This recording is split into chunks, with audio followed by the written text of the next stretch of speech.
Hello, great day to you. Hello, happy Tuesday. Happy birthday again. This is Libra month, showing love to the Libras. This is Danny in the Lion's Den.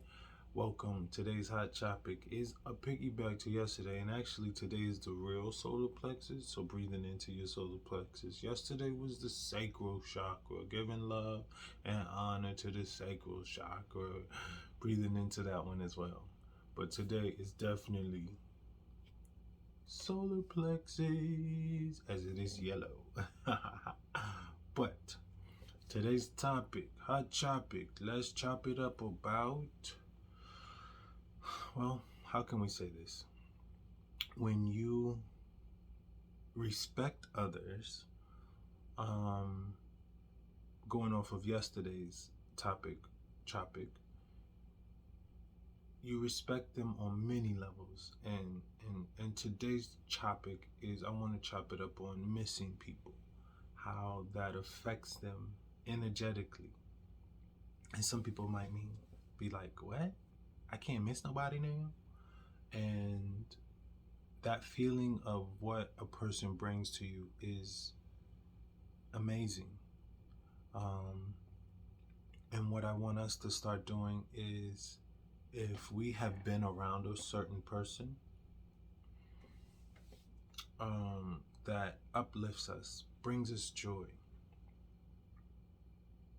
I want us to respect that they have a way of rejuvenating themselves to be able to bring that amount of joy to you and to others around you. So, what if I can create that joy, even if I don't see them for days at a time, hours at a time, months at a time, years at a time? How can I create that joy all on my own? And it's not that you don't need that person, it's more so that when that person does come back around, you have something to bring to them, and they also are, again, bringing their joy that they bring to you. It's a relationship that is feasible for everyone involved. It's not just I need you around me so that I can be happy. It's very conditional and one-sided in that way, that the person that brings joy enjoys being someone who uplifts. But even therapists need someone to go talk to. You know what I mean? So, and it doesn't have to be you that uplifts them, but it's nice that we are respectful, even on in an energetic level, that we acknowledge that someone else has to be uplifted. So missing them, if you can imagine that missing someone is, if we all have an energetic bubble, it's pulling on their bubble. So their bubble is no longer round, their bubble is misshapen, their bubble is pulled on. And if you enjoy their interaction so much, and someone else in a different city or a different part of town is also missing them, then their bubble is stretched. It's like pulled from all these different angles, and it's like, ugh.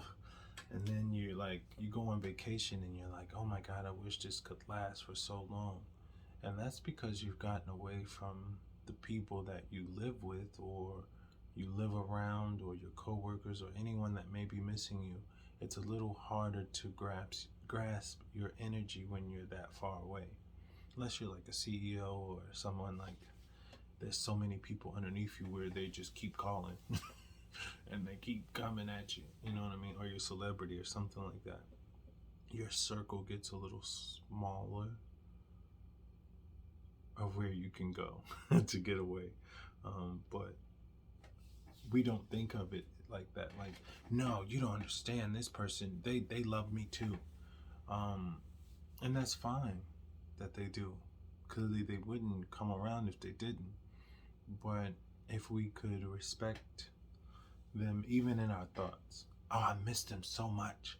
Like, say it's a coworker, and that coworker brings you joy, but they're only at this particular job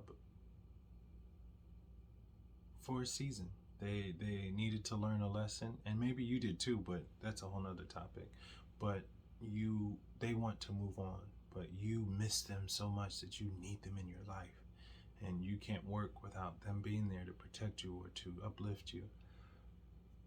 Then they're energetically stuck there in a job that they don't want to be in.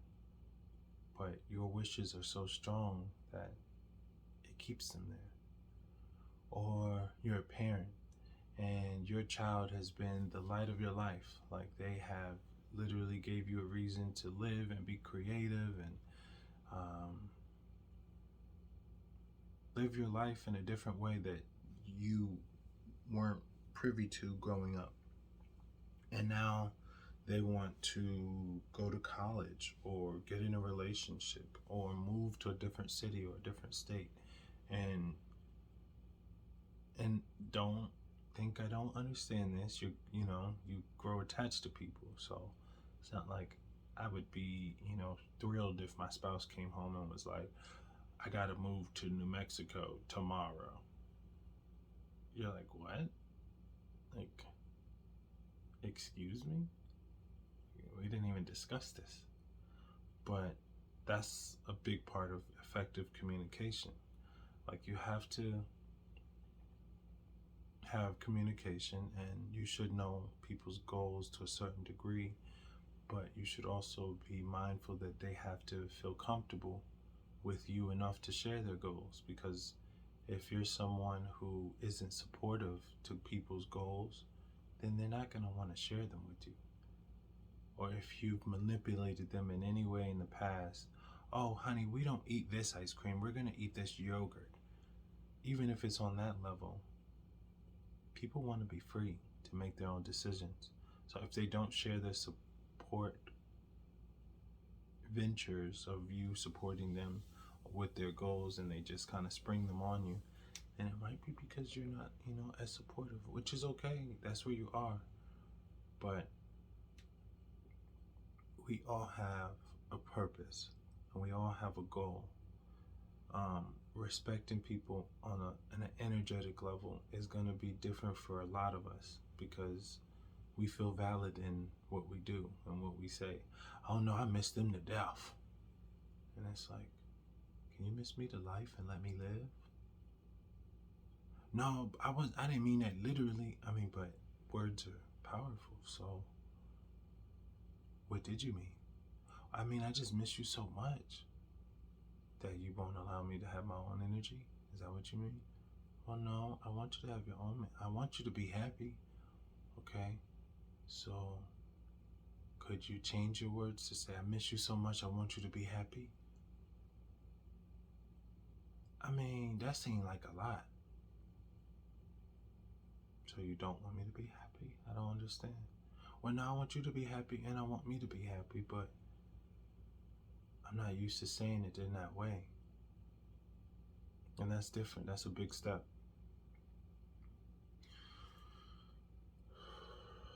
Breathing yellow light into our solar plexus.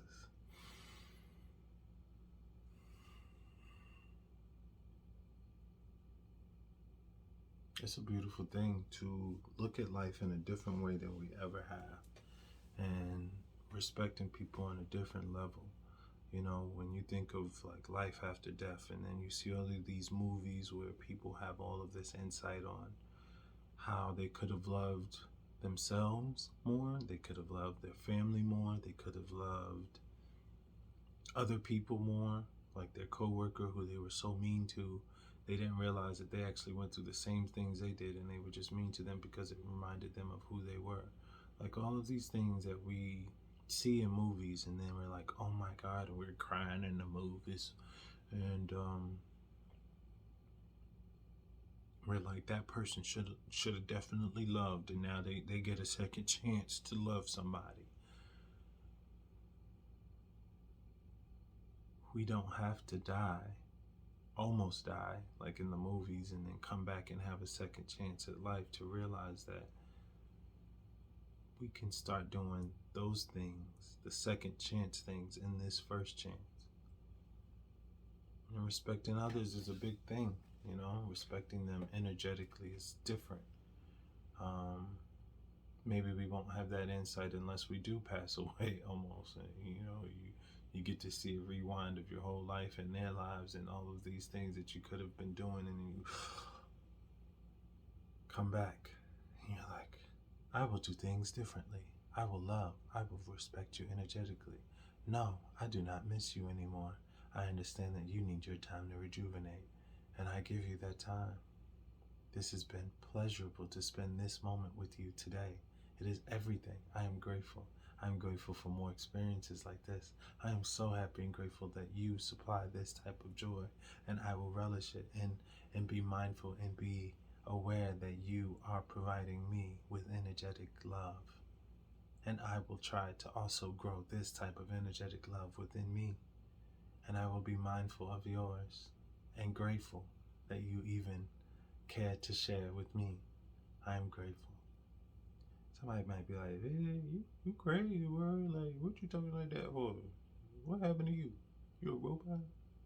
No, I ain't no robot. I just had a second chance at life. You almost died.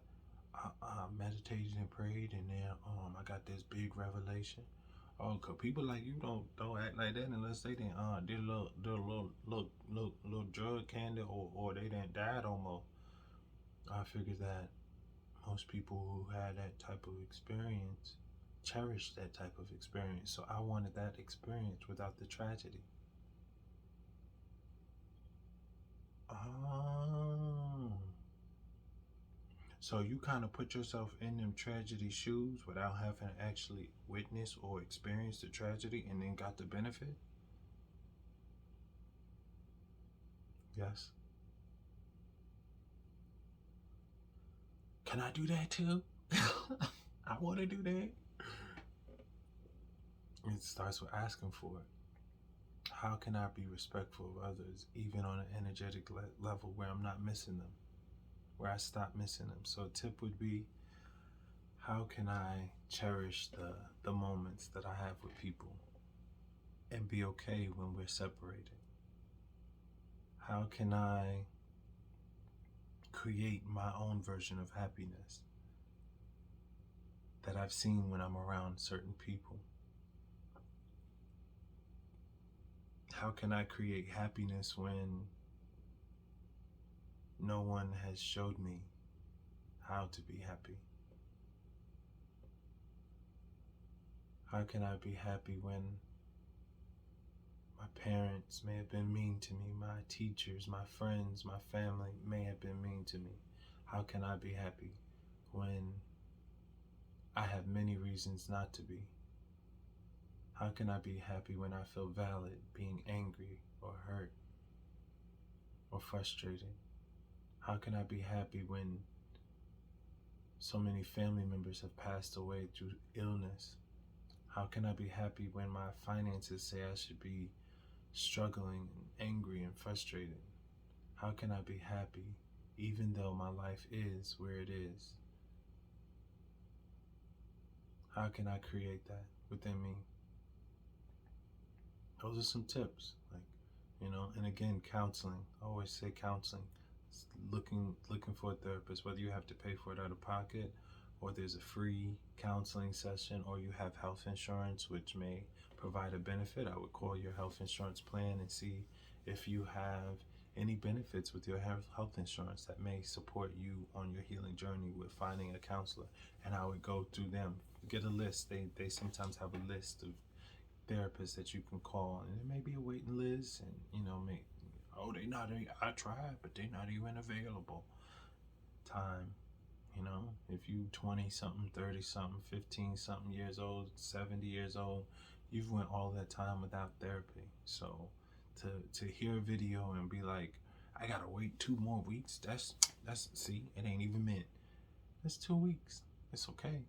It's okay like that. It's okay. It's okay. It's just 2 weeks, You can wait. You can wait. The therapy that you need is also waiting for you. So don't have to wait 2 weeks. It's like, it's okay like that, But seeking the help is a big step. It's a big step. And I get it that you don't get a reward for forgiving your parents, for forgiving yourself, for forgiving other people. I get that. And that's why many people don't do it. It's not a check that you're going to get in the mail like, oh, here's $250 for forgiving your family, or forgiving your attacker, or forgiving your government, or forgiving, you don't get a check for forgiveness. Or healing in general, like healing habits that may not serve you. You don't get a check for, or you don't get a certificate. You don't get a whole ceremony for that. Not yet, anyway. I think I'm creating that as we speak. But you do get a clear mind. You do get goals accomplished. You do get more ease in your life, your movements, your actions, your conversations. You have better conversations. You have better thoughts about people. That's what you do get from healing. You have a better way of looking at someone else and their situation. You have better guidance. You have a better support system. You have better interactions with strangers. You have better experiences when you go to apply for a loan. You have better experiences at work. You have better experiences when you travel. You have better experiences when purchasing your car. You have better experiences in general. And it's not that your healing says you won't have any experience that won't be favorable. What it does say is that your healing will allow you to feel more comfortable a lot quicker with the tools and techniques that you learned from healing. And that's a big thing that I think a lot of people on the outside of the healing spectrum don't see. Like, oh, see, you still got a flat tire. I didn't say I became a God, and I won't ever, I don't even know if God still have issues. I don't even know. Like, I'm guessing, if you're looking at, religion, even God has to do with our prayers. It's like, we're sitting there praying for everything every day. And some of it we actually discount as something that we could be doing. Oh, the devil did this and God did that, In the middle of the devil and the God is us. Right? Smack dang gummit in the middle is us. We're in the middle. So we have a part as well. Especially if you're saying, bad angel, good angel, something like that. Who's in the middle of both of those? It's us. So we have a say so as well. But respecting others' energetically, missing them pulls on their energy. Now you can enjoy their time, but how can you allow them to have their energy so that they can be who they are? And when you feel the urge, okay, here's another tip to go along with that. Like, how do you do that? So you get into a mood and you're like, dang, I miss so-and-so. I missed them. I need them to, why they ain't been over here in a couple days? Why I ain't seen them at work? Why I ain't, bumped into them, outside the building or outside the neighborhood? That's the moment you start your affirmations. Oh, okay. They provide me with feeling good. How can I feel good even without them? How can I feel good like I was when I was around them? Right now, how can I feel good? And sometimes it may just be imagining moments where you just feel at bliss, and it doesn't have to be anyone in particular. Sometimes that's even when you go into that imaginary field, it's still pulling on their energy. So usually I try to do that with no person in particular.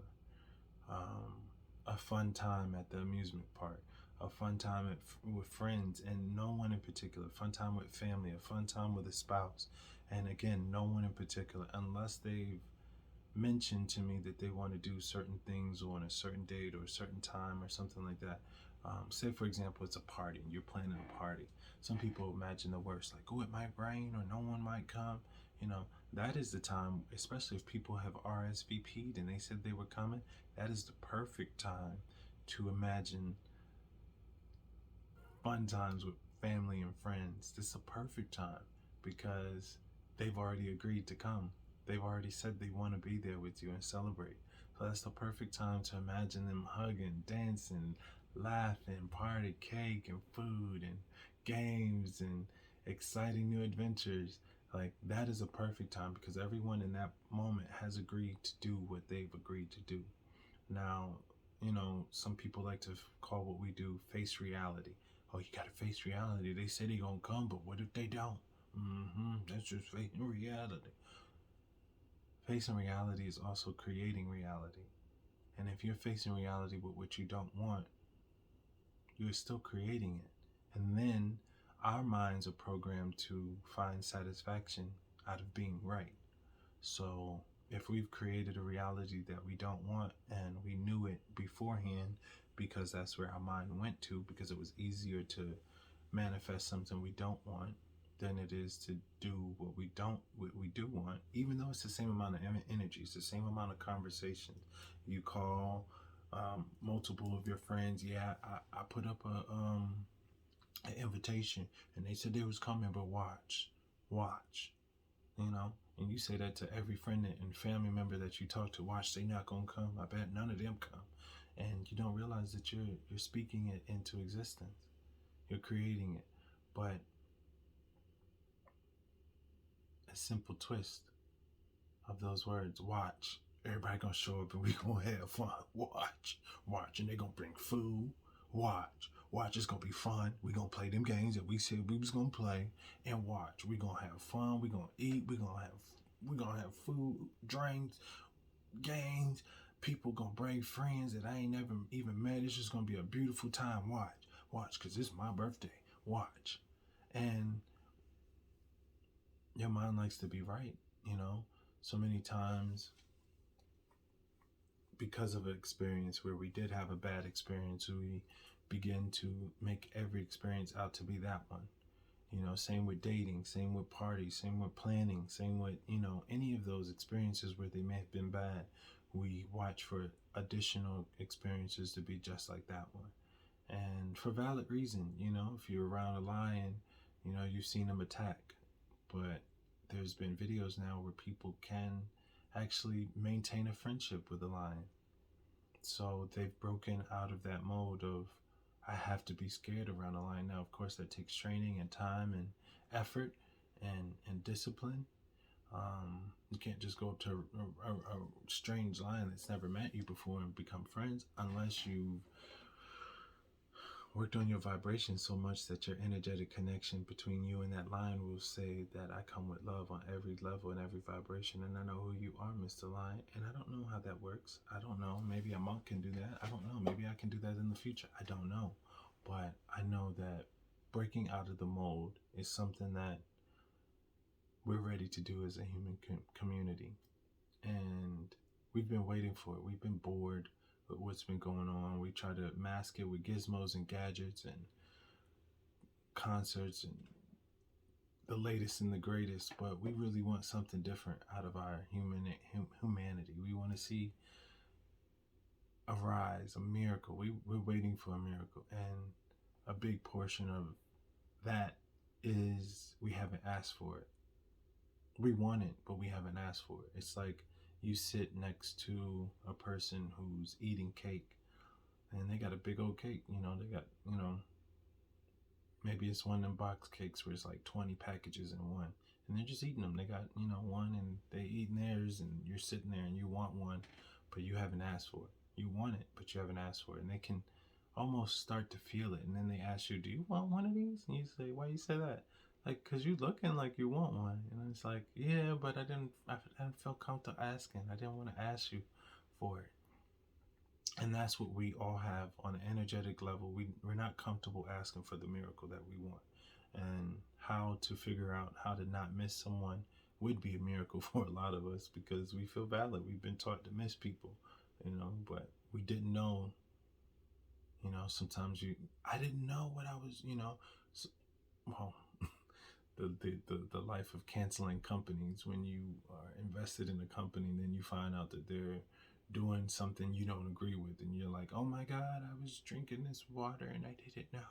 I didn't know that they were stealing the water from whoever and whatever, and now I can't support them because I didn't know. I just feel so bad and I feel so torn. I didn't know, you know. Um, this is something that we didn't know either, that we were energetically pulling on people's vibrations and auric fields and energy and planning and life goals. And we felt valid because our feelings have been that we should get what we want. And it also includes people. You know, a lot of celebrities have a love hate relationship with missing you. Because if we don't miss them, then we don't, you know, um, buy their music or support them. But also, missing them means that we've gotten it into our head that we need to know their every move and their every word and their every relationship and their every down and their every up, and it gets a little overwhelming sometimes. So that's why they love and hate it, because it's good, but then it's also got bad. So it's the balance. But I think we can also recreate that relationship. Like, we don't have to know what celebrities are doing. We don't have to know who they're loving, who they've broken up with, who what financial decisions they've made, who they've supported, how they shared their money. We don't have to know that. What we do have to know is when their next album, when their next movie is coming out.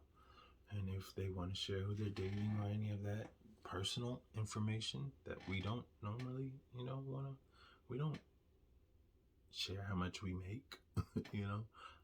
But I think it's like we feel comfortable asking people what they do with their money when they make so much. And I think that's on an individual basis, but if you get your new $40,000 job, you know, who you donate to, it's still your business. You get your new $20,000 job, who you donate to is your business. You know, so being respectful on an energetic level is the message for today. Again, breathing into your solar plexus.